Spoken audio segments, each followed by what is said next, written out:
The CDC reports more than 24 million people in the U.S. have allergies. Dr. Roopa Shah is here to talk about the seasonal allergies that you might be running into this time of year. Now, Dr. Shah, what causes the earlier start to allergy season that we're probably seeing right about now?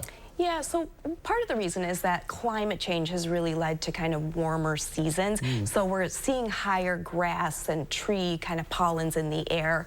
Also, the warmer winter that we had, we are already seeing pollen counts as of February, which means that we may see an earlier allergy season, and it may even last a little bit longer. Everything's starting just a little bit earlier this year. Yeah. Now, why does pollen cause allergies? Yeah, so pollen is released from trees and plants and grasses to fertilize other, neighboring species that are similar. But what it does, it's a particulate matter, and it sort of floats in the air. And then we, inhale this, we absorb it through our mucous membranes like our nose, our eyes, and then what our bodies do is that they recognize that as a foreign substance in some folks, right? And so this tells our immune system to mount a response and releases a bunch of antibodies, which then in turn releases a lot of histamine. And histamine is really the culprit here, which leads to all the symptoms of the itchy eyes, the sneezing, the runny nose, the congestion.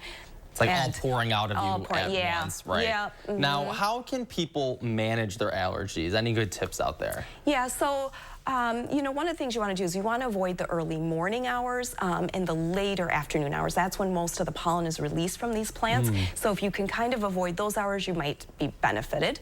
Also, you want to keep your windows closed in your house, in your car. It's so nice to have the car windows open, but you're letting all that pollen in, you're inhaling it, absorbing it again through your mucous membrane. So, and then making sure you change your filter in your house, your HVAC, because that can also collect a lot of absolutely. And too, so. I'd imagine you're inhaling that stuff without even knowing it. Is that correct? Of course, yes. And the one thing I always do too, because I love being outside and I have a lot of seasonal allergies, come home and take a shower. So you can wash all that off your skin, your face, blowing your nose, trying to get as much of it out that you can. And of course, if none of that is helpful, we do have some oral antihistamines, nasal steroids, and maybe getting even allergy tested by seeing a board-certified allergist to see what particular things you're allergic to. Yeah, what's really causing it. Exactly. Now, Dr. Shah, where else can people find you? They can find me on Instagram at Wellness with Dr. Shah. All right, thank you as always. Thank you.